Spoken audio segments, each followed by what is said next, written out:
बिस्मिल्लाहिर्रहमानिर्रहीम। अस्सलाम वालेकुम नाज़रीन, आप यूट्यूब चैनल देख रहे हैं। मैं इमरान खान हूं। सबसे पहले तो आपको मैं ये बता दूं कि आज फिर इमरान खान साहब की जेल में मुलाकात ना करवाने का दिन है। ना करवाने का मैं इसलिए कहता हूं कि आसिम मुनीर साहब ने जिद पकड़ी हुई है कि मैंने इमरान खान साहब की मुलाकात उनकी बहनों से होने नहीं देनी। वजह यह है कि जब जब इमरान खान साहब से कोई भी मुलाकात करता है तो बाहर जो पैगाम आता है उसके बाद आसिम मुनीर साहब को एक लेवल और नीचे जाना पड़ जाता है। इमरान खान साहब का बयानिया उसका वो मुकाबला कर नहीं पा रहे, इमरान खान साहब का ट्विटर उसका वो मुकाबला कर नहीं पा रहे, इमरान खान साहब की मकबूलियत उसका वो मुकाबला कर नहीं पा रहे, और इमरान खान साहब का जो कद है सियासी एतबार से, जो पाकिस्तान में उनकी इज्जत है, जो उनका एहतराम है, उसका मुकाबला आसिम मुनीर साहब कर नहीं पा रहे। तो अब ये फाउल प्ले है। वो कह रहे हैं वो मुलाकात नहीं होने दूंगा। फैमिली की मुलाकातें भी बंद की हुई है, वकला की मुलाकातें भी बंद की हुई है, रिश्तेदारों की मुलाकातें भी बंद की हुई हैं। तो आज फिर इमरान खान साहब की बहनें जाएंगी, फिर धरना देंगे, फिर रात को मार कुटाई करेंगे, फिर लोगों को गिरफ्तार करेंगे, फिर दुनिया को तमाशा दिखाएंगे और फिर एक दर्जा और नीचे चले जाएंगे। याद रखिएगा, ये सारा कुछ आज जो लोग कर रहे हैं इनके साथ भी कल होगा। मैं आपको उस वक्त याद दिलाऊंगा कि मैंने आपको कहा था कि इनके साथ ये होगा, तो फिर देखिएगा आप इनके साथ होता हुआ हम आपको वो भी रिपोर्ट करेंगे इंशाल्लाह। अब नाज़रीन, असदुल्ला खान साहब है, बड़े अच्छे जर्नलिस्ट हैं, मैंने इनके साथ काफी काम भी किया, मेरे कुलीग भी रहे। इन्होंने एक खबर दी है, खबर बड़ी तशवीशनाक है। खबर है इमरान खान साहब के हवाले से। असदुल्ला खान साहब ने खबर दी, इमरान खान साहब की दाई आंख में CRVO नामी एक बीमारी की तशखीस हुई। ये जो CRVO नामी बीमारी, इसको आप अगर गूगल पे सर्च कर लें तो आपके सामने ये सारा खुल जाएगा कि आंख की बीमारी के हवाले से इसके ऊपर बहुत सारे रिसर्च पेपर्स पड़े हुए हैं, और ये आपको पता भी चल जाएगा ये कितनी अहम बीमारी है और ये कोई छोटी बात नहीं है। अब वो ये बताते हैं कि इनकी दाई आंख में इमरान खान साहब की वेन में एक ब्लॉकेज आ गया। इसका साइड इफेक्ट ये है कि अगर उन्हें प्रॉपर इलाज इमरान खान साहब को नहीं मिलता तो इस सूरत में उनकी जो देखने की सलाहियत है दाई आंख से, या उनकी जो बीनाई है, वो मुतासर हो सकती है। पिम्स अस्पताल के डॉक्टर जाते हैं सरकारी, और जो जाके इमरान खान साहब को देखते रहते हैं। अब इस सिलसिले में पिम्स अस्पताल के डॉक्टरों ने 3 विजिट्स किए हैं अडियाला जेल के। 16 तारीख को, जनवरी की 16 तारीख को, ये जो महीना चल रहा है, 19 तारीख को जनवरी की, और 21 तारीख को जनवरी की। ये 3 विजिट किए हैं। जेल इंतजामिया का इसरार है कि इलाज यहीं किया जाए, जेल के अंदर। अब जेल इंतजामिया की क्या औकात है? इमरान खान साहब कहते हैं जेल को एक कर्नल कंट्रोल करता है, और वो कर्नल कंट्रोल होता है आसिम मुनीर साहब से। सीधी बात यह है कि पाकिस्तान की मिलिट्री एस्टेब्लिशमेंट कहती है कि इमरान खान को हमने जेल की 4 दीवारी से बाहर नहीं निकालना। 2 साल हो गए इमरान खान साहब जेल से बाहर तो निकले ही नहीं। अब वो बजिद है कि जेल के अंदर ही इमरान खान साहब की आंख का इलाज करो। अच्छा, एक बात याद रखिएगा कि इमरान खान साहब ने किसी किस्म की किसी बीमारी का बहाना नहीं बनाया।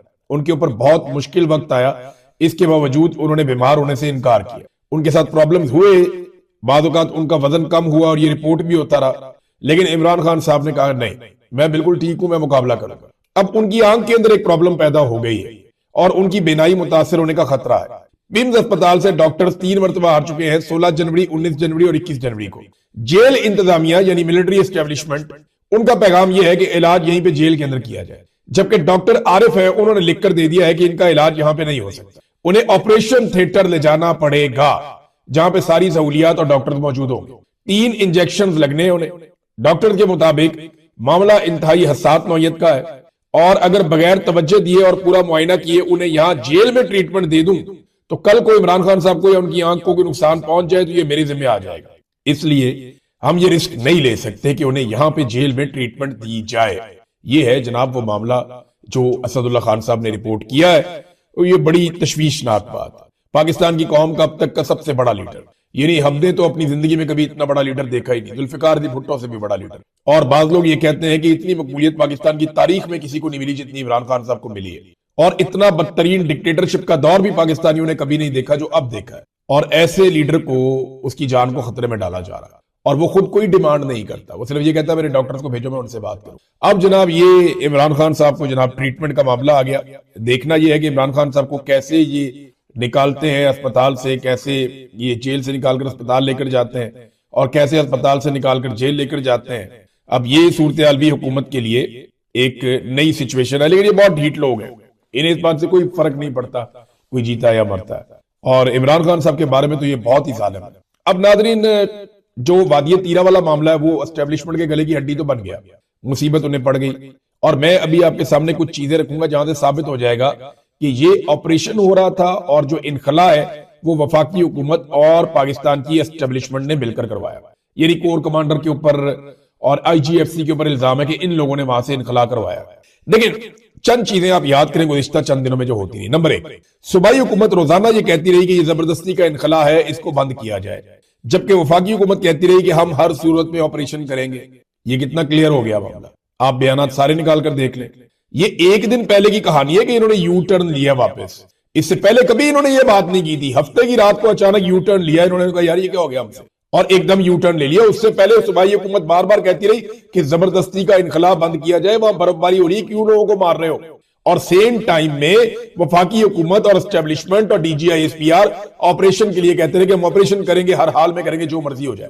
वो ऑपरेशन का ऐलान करते हैं। सूबाई हुकूमत लोगों की तकालीफ का बताती रही और सोशल मीडिया पर यह चीज दिखाती रही, जबकि वफाकी हुकूमत ने, वजारत इत्तलाआत ने और पाकिस्तान की एजेंसियों ने पाकिस्तानी मीडिया को सख्ती से मना कर दिया कि उन्होंने तीरा ऑपरेशन और वहां के लोगों की बुरी हालत नहीं दिखाई। देखें, अगर ये बुरी हालत खैबर पख्तूनख्वा की हुकूमत की वजह से थी तो फिर तो इसको फर्ज समझ के, इसको मजहबी फरीजा समझ के पाकिस्तान की मीडिया को दिखाना था। देखिए, पीटीआई या खैबर पख्तूनख्वा की हुकूमत कोई गलती करे तो पाकिस्तान का मीडिया उसे ऐसे दिखाता है जैसे उससे ज्यादा जरूरी कोई और चीज ही नहीं है। ये चीज पाकिस्तान की मीडिया ने दिखाई नहीं, उन्हें मना किया गया कि आपने ये नहीं दिखाना। तो इसका मतलब है कि खैबर पख्तूनख्वा की हुकूमत का इस इनखला से लेना देना कोई नहीं था। फिर एक और चीज, सूबाई हुकूमत मिलिट्री ऑपरेशन की मुखालफत करती रही, जबकि एस्टेब्लिशमेंट और वफाकी हुकूमत ऑपरेशन और इनखला की लगातार हमायत करती रही। ये भी आप देखते रहे, लगातार ये होता रहा है। अब सुहेल अफरीदी ने एक इंकशाफ किया है, वो इंकशाफ मैं आपके सामने रखता हूं। सुहेल अफरीदी ने कहा है कि 13 जिरगे में शामिल 24 रुकनी कमेटी को शदीद धमकियां दी जा रही हैं, डराया जा रहा है और उनके वीडियो पैगामात लिए जा रहे हैं। उनसे कहा जा रहा है कि सूबाई हुकूमत और मेरे खिलाफ बयान दें कि हम झूठ बोल रहे हैं। मैं 24 रुकनी कमेटी के लोगों को कहता हूं कि अगर हमारे खिलाफ वीडियो बयान देने से तुम्हारी जान छूटती है तो जान छुड़वा लें। मुमकिन है अब उनकी वीडियोस जारी कर दी जाएं। देखिए, ये 24 बंदे बड़ी मुश्किल में। अब इन्हें कहा जाएगा कि आप ये सारा कुछ डालें सूबाई हुकूमत के खाते में कि जनाब ये जिम्मेदार हैं, ये झूठ बोल रहे हैं, हमें तो जनाब कोई इनखला का नहीं कहा गया, हमने खुद ही कर दिया, या जो भी है। अब ये कोई ना कोई कहानी कराएंगे, कोई ना कोई झूठ वहां से बुलवाएंगे। लेकिन याद रखिएगा, जब ये झूठ बुलवाएंगे ना, ये और गंदे हो जाएंगे। उसकी वजह यह कि गंदे होना ही शुरू हो गए। वहां से जिन लोगों का इनखला हुआ है वो अब बयानात दे रहे हैं और सोशल मीडिया पे लगातार उनके बयानात आना शुरू हो गए। आप इतनी लाखों की तादाद में, आप यानी लाख 1.5 लाख बंदा आपने निकाल दिया, आपको लगता है कि वो बोलेंगे ही नहीं, वो गूंगे हैं सारे। भाई वो बताएंगे कि उनके साथ क्या हुआ, वो झोलियां उठा उठा के आपको बदवाएं दे रहे हैं। तो ये 24 बंदे जो है वो बड़ी मुश्किल में, सारी जिम्मेदारी इनके ऊपर डल गई है। और अगर सूबाई हुकूमत अपनी मर्जी से ये इनखला करवा रही होती ना, तो वफाकी हुकूमत पहले ही दिन शोर मचा देती। 2 हफ्ते तक वफाकी हुकूमत बिल्कुल खामोश रही, बिल्कुल चूं तक नहीं की वफाकी हुकूमत ने। 2 हफ्ते तक इनखला होता रहा, वो बिल्कुल नहीं बोले, लोग चीखते रहे, चिल्लाते रहे। 2 हफ्ते के बाद जब आलमी सतह पे ये मामला इतना बड़ा हो गया और जो मनाजिर आए, और इनका मकसद भी पूरा नहीं हुआ। इन्होंने तो गाना चलाना था, हम ना बाज आएंगे मोहब्बत से। कभी इधर से देखना था जनाब ऑपरेशन हो रहा है, कभी इधर से बंदूक चल रही है, उधर से रॉकेट लॉन्चर चल रहे हैं, ऊपर से हेलीकॉप्टर जा रहे हैं, जज्बाती किस्म के आईएसपीआर के गाने आने थे जैसे माजी में आते रहे ऑपरेशंस के ऊपर। तो ये तो वो वाला सौदा बेचने चले थे, वो पता चला वो सौदा नहीं बिक रहा, यहां कोई और सौदा खुल गया। तो इसलिए इन्होंने हफ्ते की रात को एकदम इस मामले से भागने में आफियत जानी। असल बात यह है, शफीउल्लाह जान साहब ने एक दावा किया। उन्होंने कहा जी 24 रुकनी कमेटी के अरकान गवाही देंगे कि उन्हें किसने इनखला के बारे में कहा। और उन्होंने कहा जी मेरी इतला के मुताबिक 11-12 लोग हैं जो गवाही इसके बारे में देंगे। और एक चीज और, एक बहुत बड़ा दावा है जो शेर अली अरबाब साहब ने किया पाकिस्तान तहरीक इंसाफ से। वो ये कहते हैं तीरा से नकल मकानी के हवाले से 11 कोर की तरफ से, 11 कोर जो है वो एक कोर है फौज की, 11 कोर की तरफ से सूबाई हुकूमत को लिखा गया तहरीरी खत मौजूद है, जिसमें कहा गया कि यहां से लोग निकलेंगे, उनकी रिहेबिलिटेशन का इंतजाम कर लें। चीफ सेक्रेटरी के पास सब कुछ मौजूद है, कल परसों ये दस्तावेजात भी निकल आएंगे। शेर अली अरबाब साहब ने यह दावा भी कर दिया। और अगर ये दस्तावेजात आ जाती है तो फिर किसके पास क्या रह जाएगा, फिर तो सारा मामला ही खुल जाएगा। तो नाज़रीन ये बात, ये तीरा वाला मामला है। अब जरा आप आ जाएं कि मुतासिरीन तीरा, उनके इंटरव्यू आना शुरू हो गए सोशल मीडिया पे, और वो ये बता रहे हैं कि हमें वहां से जबरदस्ती निकाला गया, हम अपनी खुशी से बिल्कुल नहीं आए, हम अपनी मर्जी से बिल्कुल नहीं आए, हमें मजबूर किया गया कि यहां पे मारे जाओगे, बहुत खौफनाक ऑपरेशन शुरू होने लगा, फौरी तौर पे वादी तीरा को खाली कर दो। तो हम इतनी बड़ी तादाद में लोग अपनी फैमिलियों को, बच्चों को, खवातीन को, बुजुर्गों को, अपने जानवरों को जो हम समेट सके हम सामान लेकर वहां पे बहुत बुरी हालत में वादिय तीरा से एक दूसरे की मदद करते हुए निकले। ये लोग बयान दे रहे हैं सोशल मीडिया पे, वहां उनके इंटरव्यूज हो रहे हैं जहां पे वो मौजूद हैं।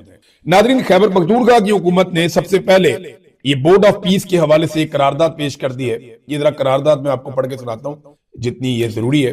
ये ईवान मरकजी हुकूमत की ईमा पर अमेरिका और इसराइल के बनाए गए बोर्ड ऑफ पीस में पाकिस्तान की शमूलियत के फैसले की मजम्मत करता है और यकसर मुस्तरद करता है और ये वादे करती है कि बोर्ड ऑफ पीस की तश्कील अक़वाम मुत्तहिदा के सिक्योरिटी काउंसिल में पास किए गए बोर्ड ऑफ पीस के लिए करारदाद की असल रूह के बरअक्स और मुनाफी है, जिसमें फलस्तीन और गजा की लीडरशिप को यकसर तौर पर नजरअंदाज कर दिया गया, जिससे यह अमर साफ जाहिर होता है कि फलस्तीन और गजा की हक खुद इरादियत, आजाद और खुद मुख्तार फलस्तीनी रियासत के क्याम के मुतालबे के हक को पसे पुष्ट डालकर इसराइल के मजमूम अजाइम को तकवीयत देने की एक साजिश है।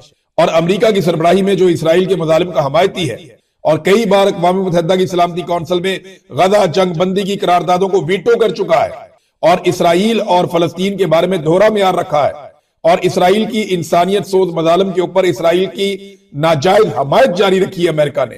यह बोर्ड ऑफ पीस से ज्यादा बोर्ड ऑफ पावर दिखाई देता है, जिसका एजेंडा अमन के बजाय फलस्तीन और गजा की मजीद तबाही है। मजीद ये कि यह बोर्ड सब कमेटी भी बना सकता है, जिसमें इसराइल के साथ पाकिस्तान की मेंबरशिप से यह खतरा लायक हो जाएगा कि इसराइल की सरबराही में सब कमेटी में पाकिस्तान को शामिल किया जाए और जग हसाई की जाए पाकिस्तान की। और पाकिस्तान की असूली मौक़िफ़ जो बानी है पाकिस्तान कायदे आज़म मोहम्मद अली जिन्ना ने बार बार दोहराया कि इसराइल को तस्लीम नहीं किया जाएगा और इसराइल का वजूद फलस्तीन पर एक नाजायज कब्जा करार दिया और इंसाफ, हक के खुद इरादियत और मजलूम हमायत को अपनी खारजा सोच की बुनियाद बनाया। लिहाजा ये असम्बली वफाकी हुकूमत से मुतालबा करती है कि वो फलस्तीन और गजा की खुद मुख्तारी, आजादी और हुकूक की भरपूर हमायत जारी रखे और इसराइल के मजालिम के खिलाफ वाजे, दो टोक और उसूली मौक़िफ़ इख्तियार करते हुए किसी भी ऐसी मुहिम जोई का हिस्सा ना बने जो कि फलस्तीनियों के उसूली मौक़िफ़ के मुनाफी हो। पाकिस्तान तहरीक इंसाफ चारों असम्बलियों में है, तो तहरीक इंसाफ को चारों सूबाई असम्बलियों में, आजाद कश्मीर में और कौमी असम्बली में और सेनेट में भी ये करारदादें पेश करनी चाहिए जो खैबर पख्तूनख्वा असम्बली से पास की गई है। अगर तो ये उनकी पॉलिसी है तो फिर तो हर जगह उन्हें लेकर जानी चाहिए। बहरहाल ये खैबर पख्तूनख्वा में करारदाद है। दूसरी जानिब डोनाल्ड ट्रंप के सबसे बेहतरीन दोस्त नेतन्याहू का एक स्टेटमेंट आया। ये स्टेटमेंट आप सुनेंगे तो आपको मामला बहुत क्लियर हो जाएगा और जो खैबर पख्तूनख्वा असम्बली में करारदाद पेश की गई उस हवाले से भी मजीद क्लैरिटी आ जाएगी। नेतन्याहू ने कहा कि अगला मरहला क्या होगा। देखें ना, अगला मरहला शुरू हो गया ना, बोर्ड ऑफ पीस बन गया, अगला मरहला क्या होगा। तो नेतन्याहू ने कहा कि अगला मरहला जो है वो गजा की तामीर नो नहीं है, अगला कदम हमास को गैर मुसल्ला करना और गजा की पट्टी को गैर अस्करी बनाना है, हर तरह के हथियार वहां से खत्म करना है, ना कि तामीर नो करना। गजा में हमास को गैर मुसल्ला किया जाएगा और गजा को गैर फौजी बनाया जाएगा। ये होकर रहेगा, ये जरूर होगा, जैसा कि ट्रंप ने कहा था, ये या तो आसान तरीके से होगा या फिर सख्त तरीके से होगा, लेकिन ये जरूर होगा, ये कहा नेतन्याहू ने। तो जो पाकिस्तानी कह रहे हैं ना, पाकिस्तानी हुकूमत और पाकिस्तानी एस्टेब्लिशमेंट के जनाब बोर्ड ऑफ पीस में ये हो जाएगा, वो हो जाएगा, ये हो जाएगा, जो नेतन्याहू ने कहा ना वो होगा, जो आसिम मुनीर ने कहा वो नहीं होगा, क्योंकि वो उनके फैसले चलते हैं, ये सिर्फ फॉलो करते हैं। देखिए डोनाल्ड ट्रंप के लिए इसराइल कितना इंपॉर्टेंट है, मैं आपको एक मिसाल से समझाता हूं। इसराइल का नुकसान हुआ जब हमास के साथ उनकी लड़ाई हुई, उनके कुछ लोग यरगमाली बन गए, पकड़े गए, कुछ लोग उनके मारे भी गए। तो एक शर्त रख दी इसराइल ने कि सारे यरगमाली में वापस चाहिए। उन्होंने सारे वापस लिए। उन्होंने कहा जी एक एक लाश वापस चाहिए, सारी वापस ले ली। एक लाश मिल नहीं रही थी, वो यहां पे गजा में किसी को भी नहीं मिल रही थी। ढूंढ रहे थे कि मलबे के नीचे दबी हुई थी, तो लगातार हमास भी ढूंढ रही थी, फलस्तीनी ढूंढ रहे थे, तंजीमें लगी हुई थी कि एक इसराइली गायब है, उसको ढूंढो। कई मरतबा इसराइल के स्टेटमेंट आए कि हमारा एक बंदा मिसिंग है, या 80,000 बंदा मर गया, नहीं, 80,000 फलस्तीनी शहीद हो गए, खवातीन बच्चे सारे, लेकिन नहीं, वो एक बंदा मिलना चाहिए। आज उस बंदे की बाकियात मिल गई कल के दिन में, और वो बाकियात वापस कर दी गई हैं इसराइल को। इसके ऊपर बाकायदा डोनाल्ड ट्रंप ने एक पोस्ट किया है। बाकायदा डोनाल्ड ट्रंप ने कहा कि अभी अभी गजा से आखिरी यरगमाली की मैयत बाजियाब कर दी गई है। इस तरह तमाम 20 जिंदा यरगमालियों और तमाम वफात पा जाने वालों को वापस ले आया गया है। ये शानदार काम हुआ है। लोग इसे एक नामुमकिन काम समझते थे, मेरे चैंपियंस की अजीम टीम को मुबारक हो। और अब इस टीम के अंदर पाकिस्तान भी है। फील्ड मार्शल आसिम मुनीर और शहबाज शरीफ इस टीम के रुकन है और वो ये कहते हैं कि हम पहले दिन से डोनाल्ड ट्रंप आपके साथ है। 80,000 फलस्तीनी है, 10,000 फलस्तीनी अभी तक मलबे के नीचे दबे हुए हैं, उनकी बात कोई नहीं करता। यहां पे इज्तिमाई खबरें हैं, लेकिन तारीखी नौयत की दोस्ती निभाई है डोनाल्ड ट्रंप ने, ये आपको मानना पड़ेगा। डोनाल्ड ट्रंप ने इसराइल के साथ जो दोस्ती की है और जो दोस्ती निभाई है उसकी दूसरी कोई मिसाल नहीं मिलती। और पाकिस्तान ने डोनाल्ड ट्रंप को अपना लीडर तस्लीम करके बोर्ड ऑफ पीस में जाने का फैसला किया और पाकिस्तान में यह समझाया जा रहा है ऑफ द रिकॉर्ड के, देखिए अगर हम ये ना करते तो क्या करते। तो ठीक है भाई, आप जो मर्जी करें, आपकी हुकूमत है पाकिस्तान में, आपने जबरदस्ती बनाई हुई है। अब ये एक और मैं आपको बता दूं, अमरीकी वज़ीर दिफा का स्टेटमेंट आप देखें, कैसा शानदार स्टेटमेंट है। आपको पता है मैंने इसके ऊपर एक वीलॉग भी किया था, फ्यूचर में भी करूंगा, आपको बताऊंगा। एक थर्ड टेंपल है जो वहां पे इसराइल में बनाया जाना है और ये यहूदियों की एक बहुत पुरानी ख्वाहिश है। वो चाहते हैं कि एक थर्ड टेंपल बने और उनका एक मजहबी नुक्ता नजर से ये बहुत इंपॉर्टेंट है उनके लिए। उसके लिए वो कोशिश भी करते हैं। बहुत सारी किताबें इसके ऊपर लिखी गई हैं, बहुत सारे मकाले हैं इसके ऊपर, बहुत सारी तहकीकात हैं इसके ऊपर मूवीज तक बनी हुई हैं। तो थर्ड टेंपल की तामीर के हवाले से उन्होंने कहा कि ये करिश्मा होगा और टेंपल जरूर बनेगा और ये बनकर रहेगा और थर्ड टेंपल जल्द बनेगा। ये अमरीकी वजीर दिफा ने कहा है, ये स्टेटमेंट अमरीकी वजीर दिफा का है। एक बात अभी तक समझ नहीं आ रही, वो ये बात है कि पाकिस्तान ने $1 अरब कहां से इकट्ठा करके दिया अमेरिका को, दिया भी या नहीं दिया। ये सवालात वैसे पाकिस्तान में जितने मीडिया के लोग हैं उन्हें पूछना चाहिए, वजारत खजाना से पूछना चाहिए। जनाब अमेरिका तो $1 अरब की उन्होंने शर्त रखी हुई थी मेंबरशिप के लिए, तो पाकिस्तान मेंबर बन गया, तो पाकिस्तान ने $1 अरब कैसे दिया? और अगर पाकिस्तान ने $1 अरब नहीं दिया तो फिर हमने उसके बदले में क्या दिया? यानी हमने डोनाल्ड ट्रंप से ताल्लुक बनाकर पैसे खर्च कर दिए, जबकि इंडिया ने यूरोप के साथ मदर ऑफ ऑल डील्स कर दिया। चाइना के साथ वो अपनी तिजारत बढ़ा रहा है, इंडिया, अमेरिका के साथ उनकी डील हो रही है, यूरोप के साथ मदर ऑफ ऑल डील्स उनकी हो रही है, कनाडा के साथ उनकी डील हो रही है, दुनिया भर के ममालिक के साथ। अभी यूएई के साथ उन्होंने $200 अरब तक अपनी तिजारत में जाने का फैसला किया और वो उसके ऊपर उन्होंने मुआहदा भी कर दिया। तो इंडिया जो है वो टेक ऑफ कर रही है, उसकी इकोनॉमी बहुत तेजी से, और हमने सिर्फ ये पकड़ा हुआ है कि जनाब इधर तुम दिया तो उसको मार दिया, तो उसको ये कर देंगे हम, तो हम वो कर देंगे। ऐसे नहीं मुल्क चलते, लोगों के पास खाने के लिए रोटी नहीं है। फौज बहुत अच्छा लड़ती है, वो लड़ाई का काम करे, जो बाकी काम करने वाले लोग हैं वो अपना काम करें ताकि इकोनॉमी पाकिस्तान की उठे। फौज को उसकी डोमेन में वापस जाना चाहिए और जो एक्सपर्ट लोग हैं, जो जिसका काम उसी को साझे, वो आए और अपना काम करें। नाजरीन, 8 फरवरी के हवाले से पाकिस्तान तहरीके इंसाफ और अपोजिशन कोशिश तो कर रही है, लेकिन फजल रहमान साहब ने एक मरतबा फिर अपोजिशन की पीठ में छुरा घुमा। फजल रहमान साहब के बारे में मैंने आपको कई मरतबा कहा कि ये पीडीएम की जमातों और एस्टेब्लिशमेंट के खास आदमी, वो जब भी मुश्किल में आएंगे ये उनको रेस्क्यू करेंगे। क्योंकि 8 फरवरी को बड़े लंबे अरसे से अनाउंस किया हुआ है अपोजिशन ने कि हमने पहिया जाम हड़ताल करनी है। उस पहिया जाम हड़ताल से तवज्जो हटाने के लिए, उसको नाकाम बनाने के लिए फजल रहमान साहब ने एहतजाजी मुजाहरे रखने और ये कहा कि जनाब मैं तो रावलपिंडी में एक बहुत बड़ा जलसा करूंगा। अब आप देखिएगा कि फजल रहमान साहब के जलसे को पूरे पाकिस्तान में कवरेज दी जाएगी और पाकिस्तान तहरीके इंसाफ के या अपोजिशन का जो तहरीके तहफ़्फ़ुज़ आईन पाकिस्तान है उसका जो एहतजाज है या पहिया जाम है उसको किसी किस्म की कवरेज नहीं मिलने वाली। सादी बात तो ये है। तो यहां नाज़रीन फजल रहमान साहब ने एक मरतबा फिर अपोजिशन की पीठ में छुरा घोंपा, एक मरतबा फिर एस्टेब्लिशमेंट की मदद की, एस्टेब्लिशमेंट का सहारा बने, जैसा कि वो हमेशा एस्टेब्लिशमेंट का सहारा बनते हैं। नाज़रीन खबरें हैं मेरे पास और भी, लेकिन मैं इनको अगले